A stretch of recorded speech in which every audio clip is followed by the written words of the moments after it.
하나님의 말씀입니다. 자, 룻기서 1장 1절부터 5절입니다. 1절 사사들이 치리하던 때에 그 땅에 흉년이 드니라. 유다 베들레헴 한 사람이 그의 아내와 두 아들을 데리고 모압 지방에 가서 거류하였는데 그 사람의 이름은 엘리멜렉이요 그 아내의 이름은 나오미요 그의 두 아들의 이름은 말로가 기르니 유다 베들레헴 베드라 사람이었다. 그들이 모압 지방에 들어가서 거기 살더니 나오미의 남편 엘리멜렉이 죽고 나오미와 그의 두 아들이 남았으며 그들은 모압 여자 중에서 그들의 아내를 맞아야 했는데 하나의 이름은 오르바요 하나의 이름은 루시오다. 그들이 거기에 거주한 지 20년이네.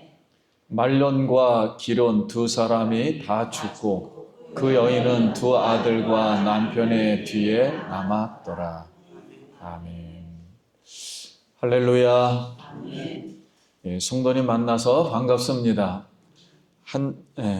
서로 한번 인사하겠습니다. 한 주간 평안하셨습니까? 한 주간 평안하셨습니다.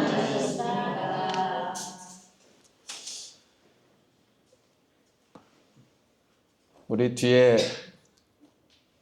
여기 보이시죠? 예. 오늘 어린이 주일인데 한번 따라해 볼까요? 아들아 딸아 사랑한다. 아들아 딸아 사랑한다. 어버이 은혜 감사합니다. 어버이 은혜 감사합니다. 그럼 맨 밑에 늘 따스한 사랑으로 감싸 주시는 어버이 감사합니다. 늘 따스한 사랑으로 감싸 주시는 어버이 감사합니다. 5월달 우리가 가정을 생각하면서 이렇게 쓴물들, 울었던 것들, 슬펐던 것들, 그리고 힘들었던 것들, 우리 예수의 피로 다 씻어지고 우리 무거운 짐들을 다 내려놓고 하나님의 사랑과 은혜가 우리 성도님들 가정과 자녀들 일터 위에 풍성하게 임하기를 예수님의 이름으로 축복합니다. 오늘부터는 룻기서 말씀을 이제 설교하려고 합니다.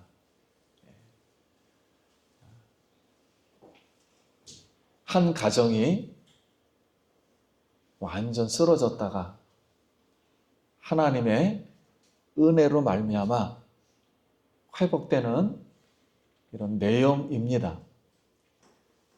그러나 성경 전체는 그 속에서 역사하셨던 그리스도의 은혜와 구원, 그것을 우리가 한번 다시 생각해 보면서 룻기서 말씀을 듣기를 원합니다. 우리 한 번 더 따라해 보겠습니다.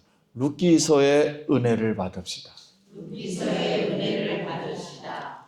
자, 남성을 족보로 하는 이스라엘의 구원의 역사 속에서 유일하게 여성의 이름으로 기록된 성경책 2권이 있습니다. 그 중에 하나가 룻기서고 에스더서입니다. 룻기는 이방인 여자예요. 하나님을 몰랐던 여자이고 에스더는 유대인이에요. 하나님을 알았던 여자입니다. 근데 둘 다 모양은 달랐어요. 우상을 섬기다가 하나님을 믿어서 한 가문을 일으키고 한 여성은 이방 나라에 가서 왕의 부인이 되어 이스라엘을 구원하는 그런 양상이 달랐지만 예수님을 보여주는 그런 아주 하나님이 인정하는 그런 여인들이었습니다. 자, 오늘 우리가 이 룻기서를 한번 이제 보려고 합니다.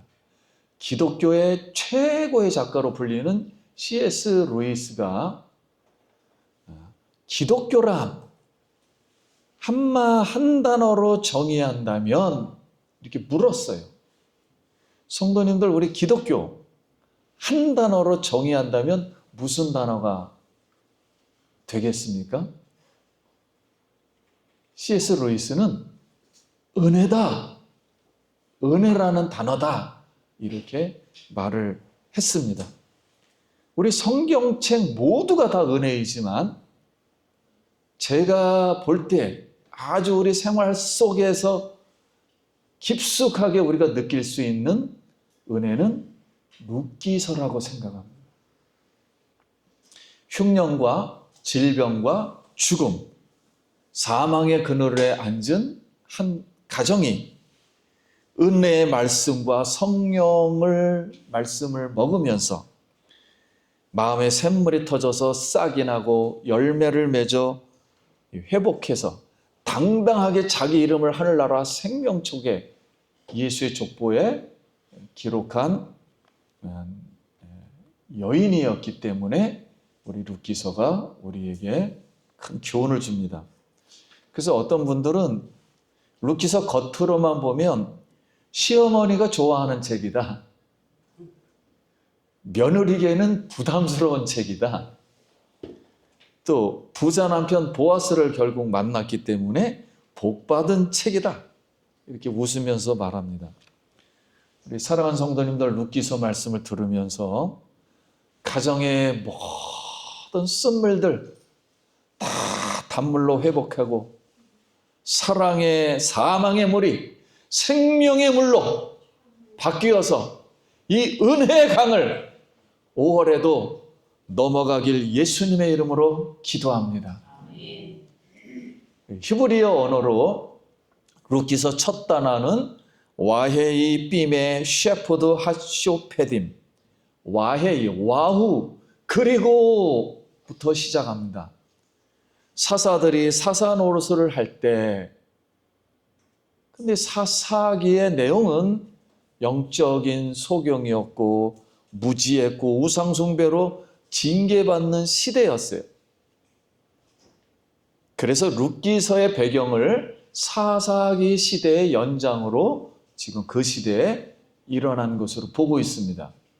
그럼 성경을 우리가 잠깐 읽어보면 그 세대의 사람도 다 그 조상들에게 돌아갔고 그 후에 일어난 다른 세대는 여호와를 알지 못하여 여호와께서 이스라엘을 위하여 행하신 일도 알지 못하였더라.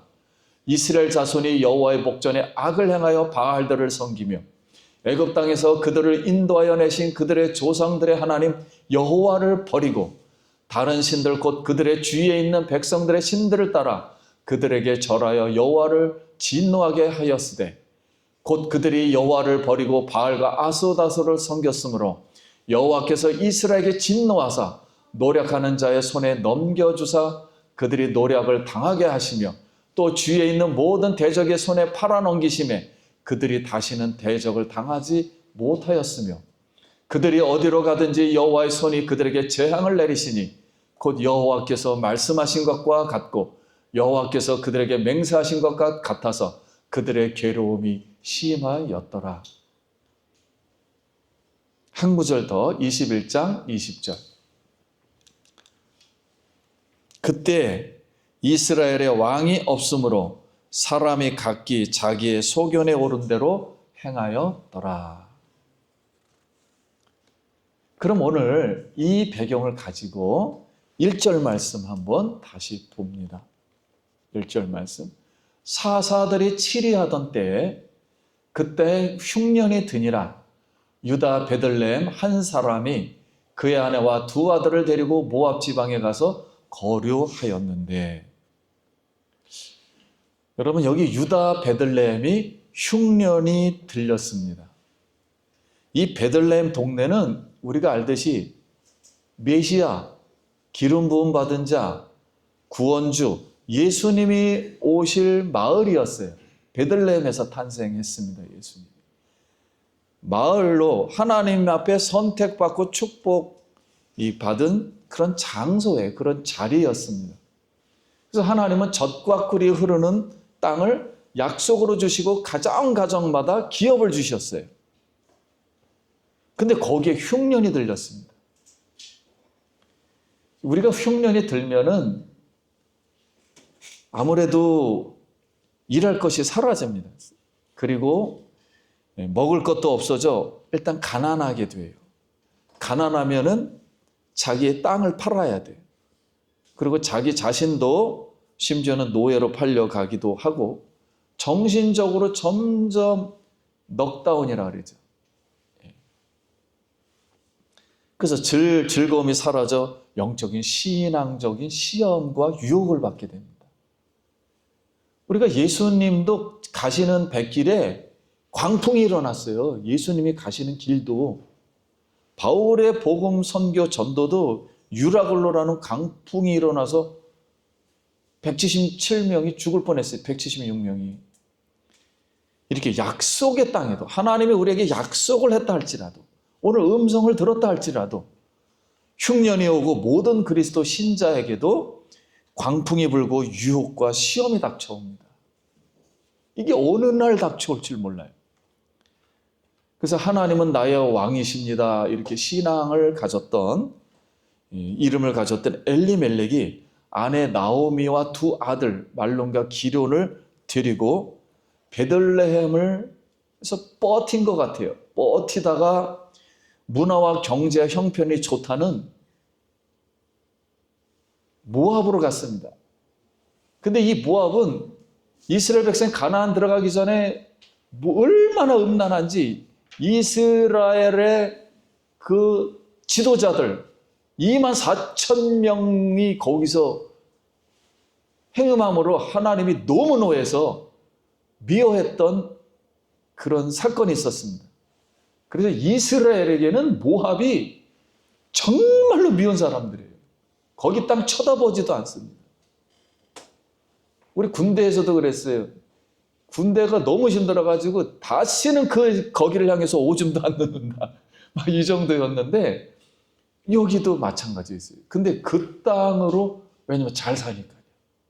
문화가 좋으니까 편하다고 하니까 거길 떠나 그쪽으로 이사를 하게 되었습니다. 그래서 모압이 영적으로 어떤 것인가? 민수기 5장 1절에 이스라엘의 시딤이 머물러 있던 그 백성이 모압 여자가 음행하게 시작하니라. 그 여자들이 자기 신들에게 제사할 때 이스라엘 백성을 청하며 백성들이 먹고 그들의 신들에게 절하므로 이스라엘의 바알볼에게 가담한지라. 여호와께서 이스라엘에게 진노하시니라.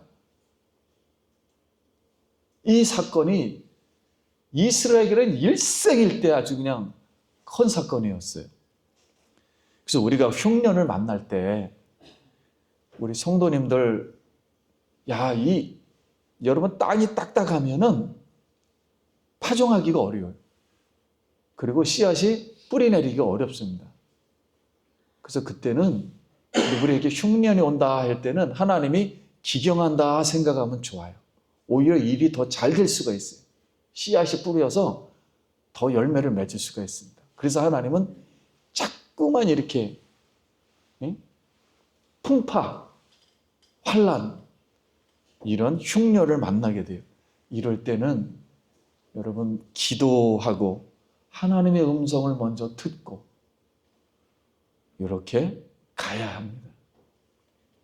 하나님께 묻고 기도하지 않는다는 것은 다른 의미로 볼 때는 내 소견대로 하겠다. 내 뜻대로 하겠다. 이런 뜻입니다. 그러므로 흉년이 올 때는 엎드리고 하나님 앞에 엎드리고 여러분 기다리고 기도하고 음성을 듣고 행하길 예수의 이름으로 축복합니다. 하나님 형편을 하시고 도와주시옵소서. 이렇게 기도하면 우리 하나님이 불쌍히 여기시고 한 영혼도 놓치지 않고 하나님이 구원의 길로 인도해 주시리라 믿습니다. 우리 사랑하는 성도님, 우리가 새 집을 지으려면 어쩔 수 없이 정들었던 헌 집을 헐어야 돼요. 헐듯이 우리 육체적인 옛사람을 벗어버리고 하나님의 성령의 새 사람으로 입어서 겸손하게 하나님의 음성을 듣고 기도하여 새로운 일, 새로운 날을 여러분 기대하길 예수님의 이름으로 기도합니다. 모압 지방에 가서 거류하였는데 뜻은 경제나 정치적인 이유로 고민 없이 잠시 거주하기 위해서 갔다라는 단어예요. 거류하는데 이 땅에 오랫동안 머물면서 한 10년이 넘게 머문 것 같아요. 오랫동안 머물면서 갑자기 이 가정에 고난이 닥쳐왔습니다. 가장인 엘리멜렉이 갑자기 죽어요. 그리고 모압 여자를 아내로 맞이한 두 아들 말론과 기론이 질병이란 뜻이에요. 말론은 그 기론은 파멸, 죽음, 끝장나다 그런 뜻이에요. 근데 아들 둘 다 죽습니다. 이름을 보면 히브리 방식은 사실 이런 방식으로는 짓지는 않아요.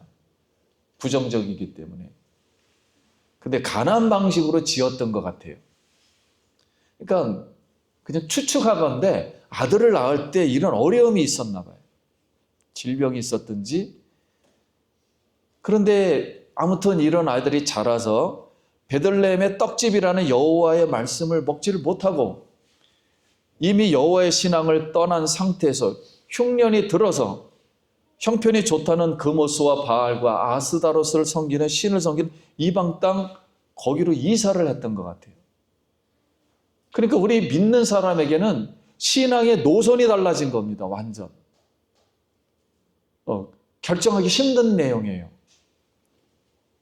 약속의 땅 말씀을 떠난 엘리멜렉은 모압에서는 말씀이 존재하지가 않죠. 먹지 못하고 세상 것을 취하다가 하나님으로부터 징벌을 받은 것 같습니다. 두 아들도 모압 여인과 결혼했지만 둘 다 자식이 없어 죽었어요. 이걸 어떻게 알 수 있냐면 룻기서 1장 21절 나오미의 신앙 고백을 들어보면 알 수 있어요. 20절에 나오미가 그들에게 이르되 나를 나오미라 부르지 말고 나를 마라라 부르라. 이는 전능자가 나를 심히 괴롭게 하였음이니라. 내가 풍족하게 나갔더니 여호와께서 내게 비어 돌아오게 하셨느니라. 여호와께서 나를 징벌하셨고 전능자가 나를 괴롭게 하셨거늘 너희가 어찌 나를 나오미라 부르느냐 하니라. 다시 베들레헴에 돌아오면서 한 말이에요. 그 나오미의 뜻은 희락과 기쁨인데 자신의 그 이름의 뜻을 잘 알고 있었던 것 같아요. 그리고 신앙의 가정에서 성장했었던 것 같아요. 근데 이제 다 이름과 이름대로 되지 않고 집안의 모든 남성이 다 죽었고 그리고 하나님 나를 괴롭혔고 내가 쓴물이 되어 돌아왔다. 이걸 보면 알 수 있습니다. 근데 우리가 어쩌면 하나님은 진정한 은혜를 가리키기 위해서 그 영혼을 구원하기 위해서 모든 것을 허물어 버리셨던 것 같아요. 잔인한 자비이죠. 잔인한 자비. 여러분 헌집 세상집이 무너져야 새집 은혜의 집을 짓기 때문에 하나님이 한 가족이 전부 무너져 내렸던 것 같아요. 모든 꿈은 사라지고 여성 3명만 나오미, 오르바, 룻만 남아서 가문을 이어갈 씨가 남아있지 않고 문을 닫았어요. 이제 생산 방법이 없고 인간적인 방법들이 다 끝나버렸습니다. 완전 절망해요. 근데 이 베들레헴에도 흉년이 들었다는 거 보면 떡집에도 사사기 말씀으로 봐 하나님의 백성들이 죄가 너무 컸던 것 같아요. 엘리멜렉과 나오미도 죄인이었습니다. 이 떡집이라는 베들레헴의 흉년은 떡집에 떡이 없다. 먹을 떡이 없다. 떡을 먹지 못했다는 반증이기도 해요. 엘리멜렉은 세대를 지배하는 그 풍조에 물들어서 혹시라도 당연하게 세상 모든 사람들이 사는 방식대로 자기도 모르게 육대로 쫓아가다가 자기의 소견에 오른 대로 살았던 것 같아요. 그래서 C.S. 루이스는 고통의 문제라는 책에서 이렇게 기록했어요. 사람들에게는 무서운 일이 일어나기 전에는 하나님께 귀를 기울이지 않는 습성들이 남아있다. 그러므로 고통이란 귀머거리에게 알아듣도록 하는 하나님의 학성이다. 라는 그런 글을 남겼습니다. 오늘 성도님들, 우리가 또 창세기 26장에 보면 이삭 때에도 가나안에 흉년이 들었습니다. 그래서 이삭도 애굽으로 내려가려고 했어요. 근데 하나님께서 이삭에게 말씀합니다. 여호와께서 이삭에게 나타나 이르시되 애굽으로 내려가지 말고 내가 네게 지시하는 땅에 거주하라. 이삭은 하나님 말씀에 이제 순종합니다. 어떤 일이 일어날까요? 이삭이 그 땅에서 농사하여 그의 100배나 얻었고 여호와께서 복을 주심으로 그 사람이 창대하여 왕성하여 마침내 거부가 되어. 여러분, 흉년 때에도 하나님은 이삭에게 100배의 결실을 얻게 하셨다 하였습니다. 기적입니다, 사실. 그 많은 사람들 중에서 이런 일이 일어났다는 것은 하나님의 특별한 배려 없이는, 하나님의 특별한 은혜 없이는, 불쌍히 여기는 마음 없이는, 그런 축복 없이는 이런 일이 일어나지 않는 거죠. 오늘 저희는 하나님 말씀을 믿기에 사랑하는 성도님, 지금 어느 상황에 있든지 간에 이삭에게 임했던 하나님의 특별한 축복과 특별한 배려하심, 특별한 그 궁휼하심의 그 기적의 능력, 여러분 가정에게, 마음속에 임하길 축원합니다. 여러분 용기를 가지십시오. 말씀을 그대로 받아들이고 하나님의 위로와 성령의 힘을 다시 받기를 소원합니다. 이제 말씀을 마치겠습니다.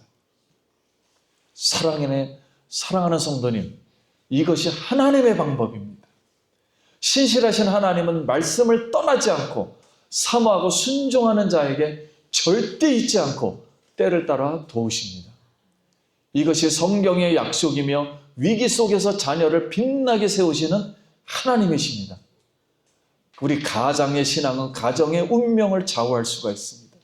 세상을 취하지 말고 떡집에서, 교회에서, 아니 말씀을 듣는 장소에서 하나님의 말씀을 먹고 순종하여 그리고 기도하여서 100배의 축복을 받기를 예수님의 이름으로 축원합니다. 여러분, 5월달 우리가 힘들면 이런 단어들도 부담해요. 가정, 은혜, 자녀, 인간적인 생각만 하면 너무 괴로워요. 그러나 인간적인 생각을 버리고 나를 내려놓고 하나님의 생각, 하나님의 말씀, 하나님이 회복하는 가정, 하나님이 생각하는 그런 은혜, 살아계신 하나님의 크신 사랑을 오늘도 그냥 받아들이고 여러분 행복과 웃음과 기쁨이 넘치는, 사랑이 넘치는 여러분 5월 한 달 되길 예수님의 이름으로 기도합니다. 깊이 읽고 성도님들이 기도한다면, 엎드려 하나님 앞에 도와달라고 우리의 연약한 모습을 보인다면 하나님은 기꺼이 받으시고 우리의 가정들을 세우시고 회복시키시고 질병을 고치시고 회복시켜 주시리라 믿습니다. 여러분, 잔잔한 하나님의 그 사랑이 올 한 달도 이렇게 넘쳐나길 예수님의 이름으로 축복합니다. 기도하겠습니다.